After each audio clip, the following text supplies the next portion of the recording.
What's good, everybody? We got Seahawks Eddie right here. It's my guy. We're going to be talking, 49ers versus Seahawks today. It's at Santa Clara, at Levi's. Um, so we were talking about the injury report a minute ago.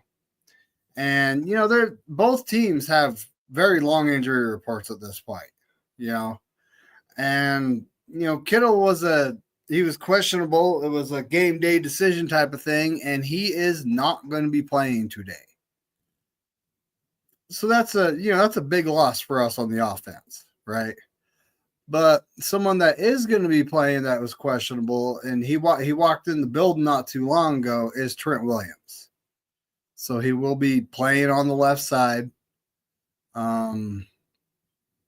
Still, we're missing a lot with George Kittle, man. He's our leader in receiving yards, leader in receiving touchdowns. He's a big red zone threat, and we already have the 28th ranked red zone offense in the league. So it's, my things ain't looking very good right now, is what I'm saying. But how about you guys? You guys, how's your injury report rolling out here for the game? Well, we're coming off a bye week. So we got DK Metcalf back. Well, which is good. I mean, I wish we would have beat the Rams before we went to the bye week. I mean, we went in overtime with them, and I wish we would have did some smart plays. Is instead of going for it on 4th and 1, is kick a field goal. But to tell you the truth, I don't think it would have even mattered because the Rams were going to try to win it anyway by throwing a touchdown. I mean, I know we both lost to the Rams this year. Yep. I mean, but this time when you're gonna expect a much healthier defense from the Seahawks. Because last time we didn't have Tariq Woolen, we didn't have Byron Murphy. Yep. I mean, okay, on offense, yeah, you're gonna expect Tyler Lockett to get some yards. Smith and Jigba is the guy I'm kind of worried about here. DK Metcalf is always a threat. Yeah. Smith and Jigba is the guy I'm really worried about. Oh yeah, you can't. Yeah, you gotta watch out for JSN too. Because he's good at catching game winners. That's actually something me and Bryant were discussing this morning, is matching up with those three wideouts. We're one of our guys, Travarius Ward, is out because his daughter unfortunately passed away. Oh yeah, so rest that's sad. Man, everybody in my fan base is continuing to send prayers. Oh, Papa J, what's up, buddy? What's good? We got Bryant in the building. What's happening, buddy? Oh boy. But I see you. I like that one receiver you guys got, Ricky Pearsall. Yeah, he's looking like picking him in the first round wasn't such a reach at this point, but it's only been a couple games, so we got to give it, about midway next season. I'll have my decision up on if was he worth the first round pick or wasn't he? Yeah, I was talking with a couple of Niner fans. I think that's your future number one receiver. I really think it is too. We also have a guy, Jacob Cowing, and he's not the biggest, but he's got quicks. So he's the guy that's going to stretch the field and, take the top off the defense, make them respect the long ball. And then, that'll open things up underneath for guys like Kittle, Purcell. And it looks like Debo, I honestly thought the plan was to trade him this offseason, but with the Ayuk injury, I don't think that's going to happen. We're going to need Debo next year because we obviously aren't going to have Ayuk for at least the first half of the season. I'm honestly looking at it like I don't expect him to play at all next year because of how big that injury is. Yeah, I mean, I've been hearing rumors like when you guys gave Brandon Ayuk that contract, Debo was for sure gone next year. But now it looks like you guys are just gonna have to hold on to him for another year. Yep. And then his contract will expire. So that brings up like a whole bunch of other things. Is Debo going to hold out this? If Debo holds out this next year, trade him for a 4th-round pick. Just do it. It's like you can only pay so many people, and at some point the Niners just seem to be letting the players walk all over them. And this is John Lynch being a former player, being at GM. I kind of feel like that's where what is causing these guys to just feel like they can walk all over us. He doesn't like to tag people, with the franchise tag. He tagged like Robbie Gould. That's it. His whole tenure. He doesn't he doesn't like to do things to make players mad. So, but then we did do something for a player that I've only seen us do twice in their tenure. They signed Dre Greenlaw to a contract extension midseason. But they signed Diamador Lenore to a 5-year. Now, it was reported at first to be $92 million, but it's an $88 million contract. Hey, that's not bad. That's really not. It makes him the 12th highest paid, corner in the league. And then you look at his PFF numbers, and that's actually where they have him as the 12th best corner in the league. So I was like, I wonder if that had anything to do with it. Yeah, and I'm looking at 3 of our players that we have to pay next year. Who do you got? Tariq Woolen, Kenneth Walker, and DK Metcalf. Ooh, the running back contract situation is kind of sketchy too, because it's like, you got like Christian McCaffrey. He's the top dog when it comes to contracts, $19 million a season.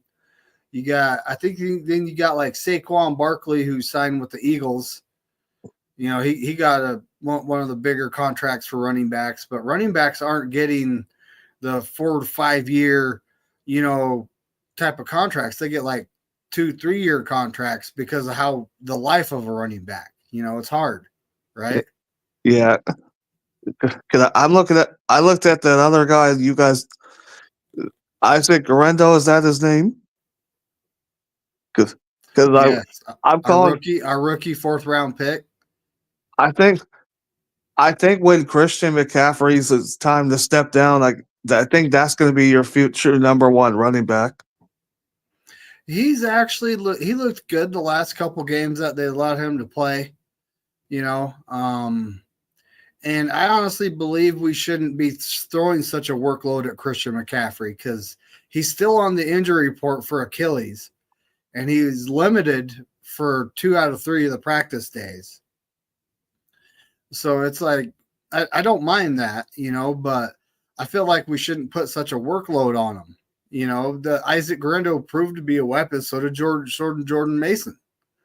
So why have Christian McCaffrey run the ball so much? Give those guys 5-10 carries a game. And then you don't have to wear out Christian McCaffrey, and we have, theoretically heading into the playoffs, which is still not a given at this point. I'm not saying we're going to make it because you never know. But we would have 3 good running backs to go forward with. We got to win games. Get a good streak going and get in playoff contention before I start talking about that. Well, with our division, like that's still anybody's. It truly is, because the team in last place that's you guys. You're 4-5. Yeah. The team in first place is 6-4, and I think are the Cardinals on bye? Yeah. I think they're on bye week this week. Yeah. So all that'll catch up, right? Yeah. I can never trust the Cardinals. You just can't trust them. How they fizzle down the stretch. It's just one of those things. They're a young team, so it'll be interesting to see how the rest of their season plays out. Yeah, because I was looking at their schedule. Like they got some tough games with. Well, they got us after when they come back, and that's in our house. Oh wow! Okay. Kyler Murray never plays well in Seattle. Well, I hope you guys get the win just to hand a divisional opponent a loss, and I hope we win today because then that'll put us in a better position. But like I said, you got to. It's one game at a time right now, Yep. And so you guys are coming off a bye week, right? Yep. Right. And so the Chiefs were coming off a bye week, and so were the Cowboys when we played them. So it's almost like, whoever make the AI that makes the schedule it was the start of the program, hate on the 49ers or something, it's like, but at the same time, it's at Santa Clara. We do play better. We seem to play pretty good at home. Our defense last week only allowed 215 yards total offense. And yes, the Tampa Bay Buccaneers were missing Evans and Godwin. Yeah, that's what really hurt them. But we still only allowed 215 yards. It allowed Baker Mayfield pass for 105 yards. So I honestly think that's a sign that our defensive coordinator is getting his stuff together. He's learning what he has to do. And it's the same thing with DeMeco Ryans. When he took over the defense, it took him, 5-6 games to really get going. But once he got going, that defense was legit, And this week we're going up against 3 really good wide receivers, an offensive line that's kind of middle of the pack-ish, Your running game hasn't been on fire, but that doesn't mean that we don't have to account for it, What do you think about Geno Smith? What kind of years he having? I mean, it's kind of up and down with him. It's just he just needs to do some smarter plays. Take what the defense gives them. Don't try to force it, right? Yeah. So offense needs to play better because against the Rams, he got sacked 7 times. Ooh, dang. 7 times. That's a lot. And yes, Sentinel's talking about special teams. So Seattle, you guys typically have pretty good special teams, Yep. Pretty good unit. And ours right now, I think, is ranked. Our coverage unit is 31st in the league. We always seem to have problems like guys getting pushed back into the punt returner while he's trying to make a catch. Like that happened this last game. And it's just seems like when shit hits the fan, it's on special teams, Yeah. And I don't quite get it. It's like, your special teamers, you want guys that are solid tacklers. You don't need guys that have world-class speed.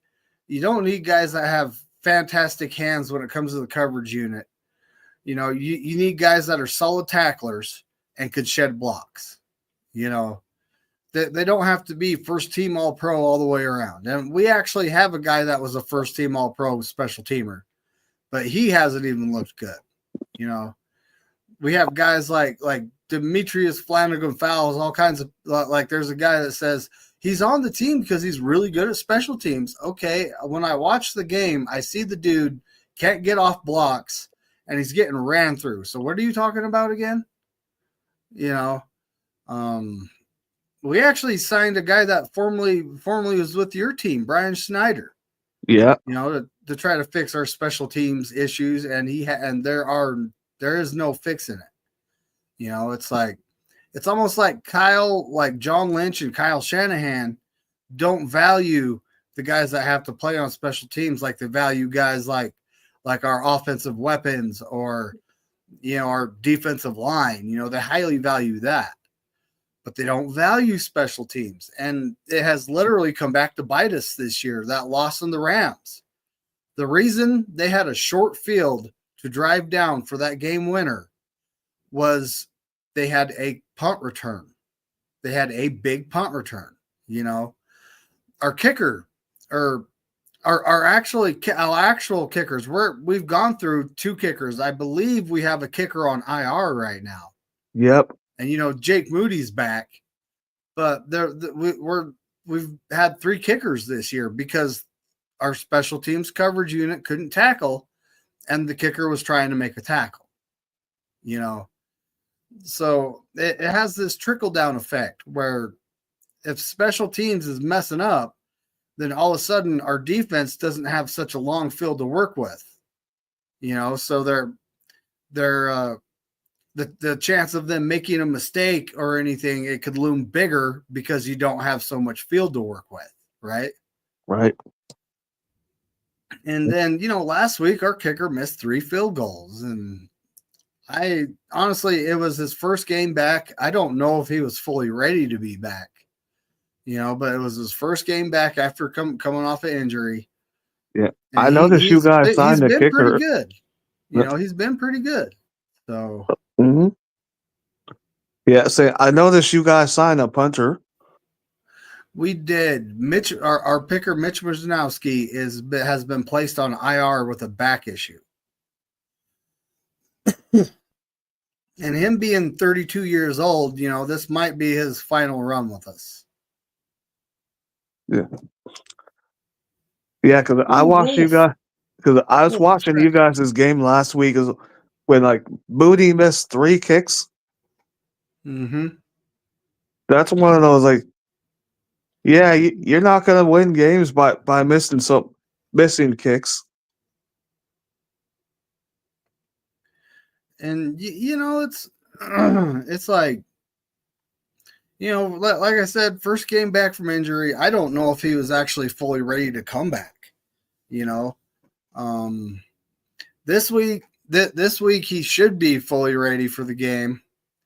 Should be fully ready to come back.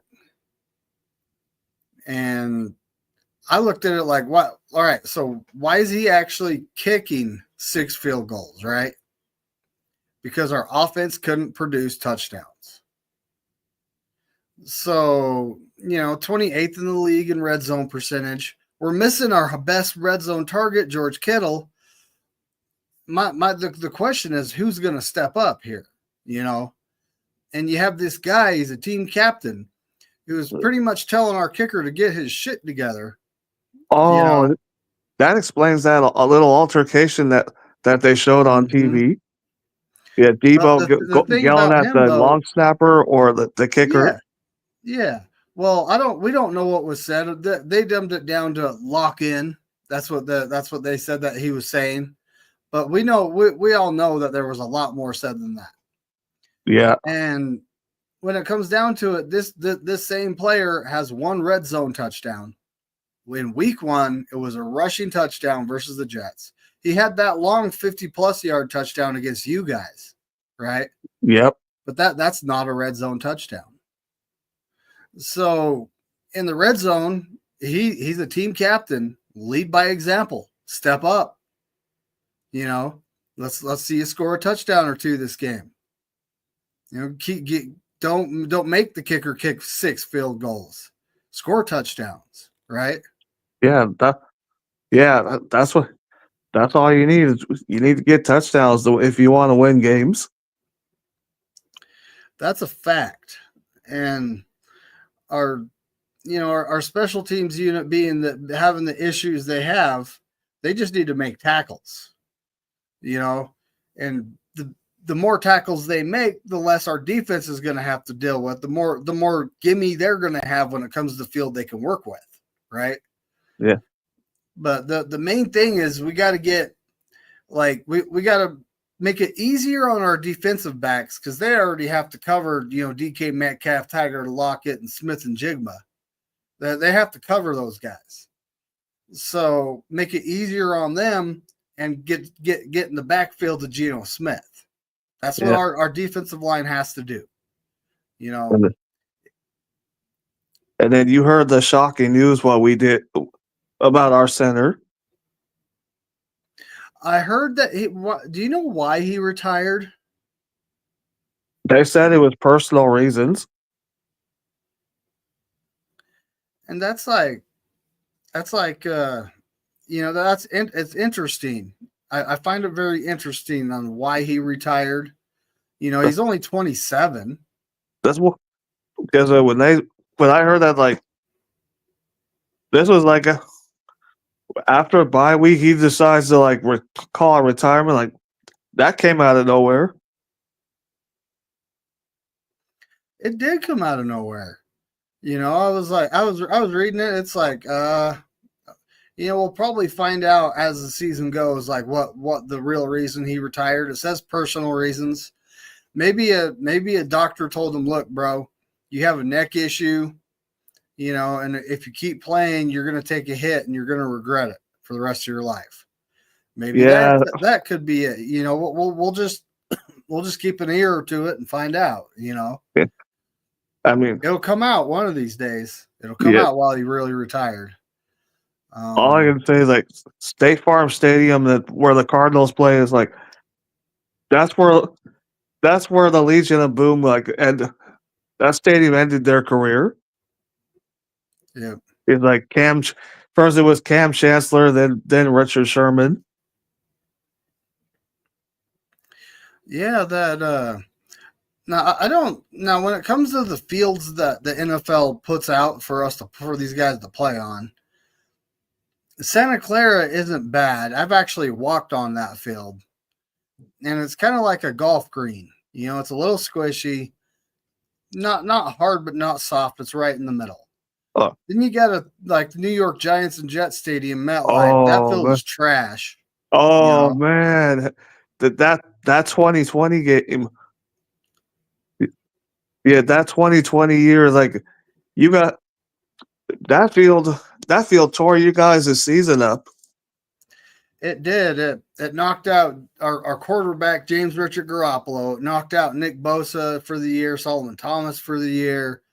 It was like it did more damage than what I'm listing too. But it was like, the number one, 2 NFL teams play in this stadium, and I've never really agreed with that. I always feel like these franchises are worth billions of dollars. Why don't they have their own stadium? All of them, and like the NFL, when it comes to being big business, they are huge, and you guys don't have, a single field that is the same. They're all a little different. So it's like, I always look at it like everything should be standardized, like the indoor stadiums, they should all have the same turf. The stadiums that are outdoors should also have the same turf. And then, not the garbage like what's at MetLife. It's just unacceptable for 2 multi-billion-dollar franchises to have to play on a field like that. Yeah, the only stadium that I've seen in California is SoFi. Well, okay. When you're flying to LA, like you fly over that stadium when you go into LAX. Yep. Yeah. Wish I could have went by it, but maybe next time I'm out there, I'll do that. Yeah, the Rams actually have a decent stadium too. That stadium isn't trash. It's pretty nice. They share it with the Chargers, of course. Sharing is caring. Yeah. Both stadiums they played indoors.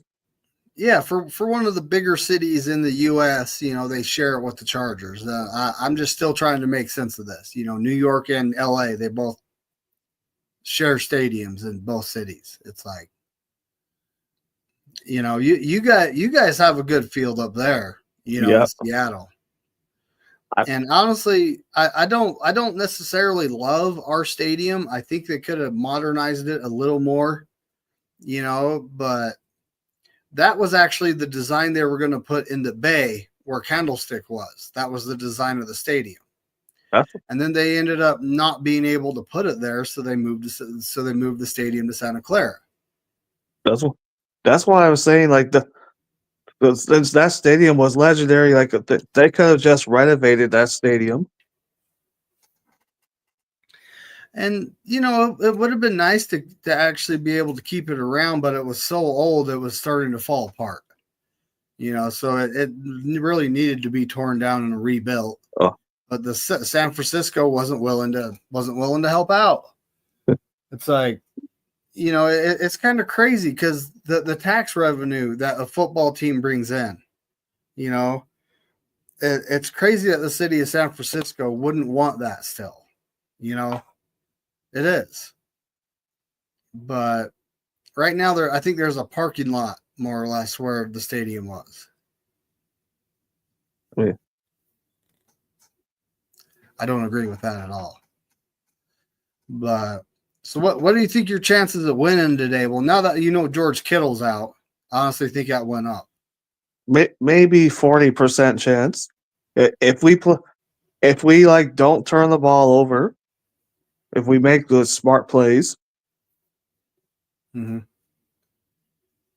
like try to utilize our running game.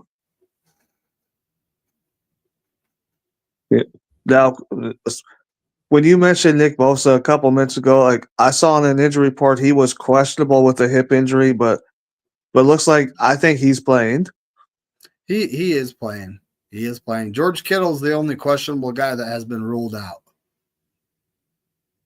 So we're getting a defensive lineman back. We're getting like Juwan Jennings. He all of a sudden popped up with an ankle issue, but he's playing. He's actually numbers wise, he's our number one wide receiver.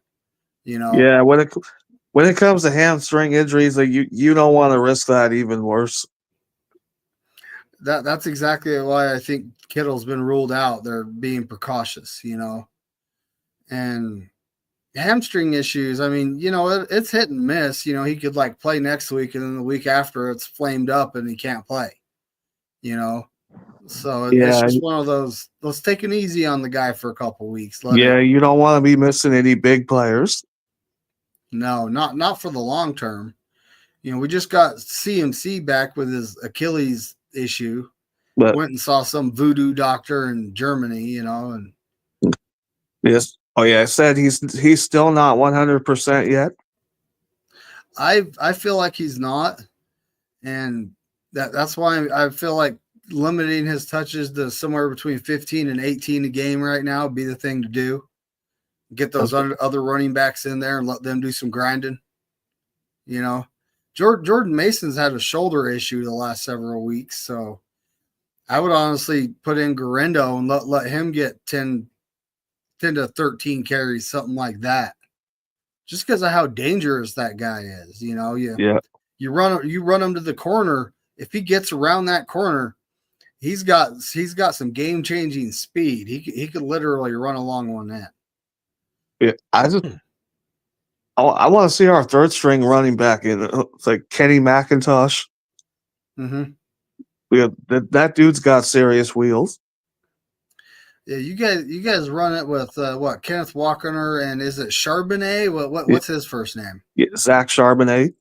Zach Charbonnet. Yeah, those are your two primary running backs. And yes, Crazy Juice, this is true.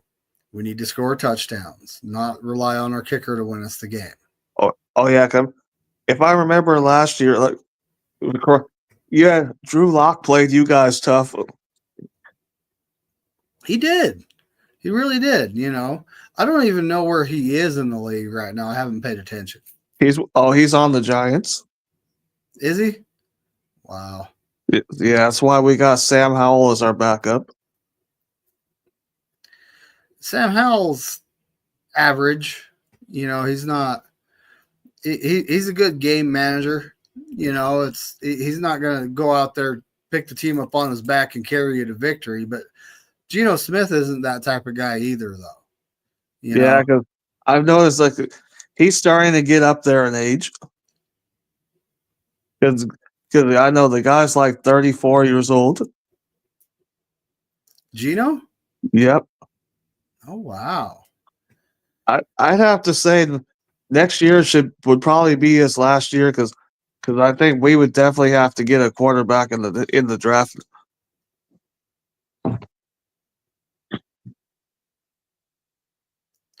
Oh, the Rams are up 14-10 on the Patriots. Come on, Patriots, do us a favor. Yeah, exactly. That's what we need right now. I, We need the I was Patriots to happy do they us a favor. Step up here.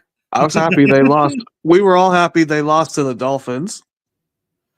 All of us were. Yeah. It was good to see. The only thing the Dolphins fans said to me, like, "Oh, Tua, you guys didn't face Tua." I was like, "We still won."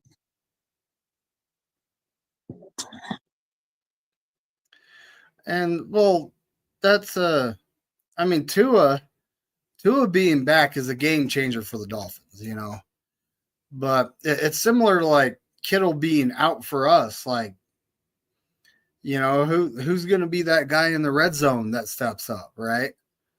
And Jennings has 3 touchdowns, so it could be him. I would like to see Debo, the captain, the guy that has 1 red zone touchdown in week 1, step up and get a couple. Make a statement. Show us what you got. Lead by example, right? That's how I feel captains should do here. Lead by example. But, well, if you ain't got anything else, buddy, it's about time for us to start watching. Like right now, I've got the Steelers and the Ravens going on. Yeah. It's at halftime. The Steelers are up 9-7. Well, do you have a score prediction for the game? I don't typically do score predictions. I think we're going to win on a last-second field goal, and then everyone's going to love Moody again. Yeah. I'm going to say if we pull an upset, like it's probably going to be a game winner. We throw a game-winning touchdown, or it comes down to a Jason Myers field goal. Yeah, I see this being a close game, especially with Kittle being out. He's big. He's the best tight end in football right now. Yeah. So, you're missing the best player at a position in football. Your offense is going to be hurting. Hopefully Kyle made his game plan around, knowing Kittle's going to be out, but we'll see. Right. All right, buddy. Well, we still got a lot of games in the season. A lot can happen. Anything can happen. Honestly, anything can happen as we go. I hope it's a good game today, buddy. But I also hope we win. I know you hope the Seahawks win. I hope we can win too. Dang. All right, buddy. So let's get on out of here, folks. Enjoy your Sunday. Don't forget the game is televised nationally. I will be watching it. And the other game that's on is actually the Chiefs at the Bills, but I'm not going to be watching that one. That's one of those. I expect the Bills to win, though. Yeah, me too. It's during the regular season, and the playoffs is when they'll choke and lose. Yeah. All right, folks. And as Corey Davis says, go Niners and F all.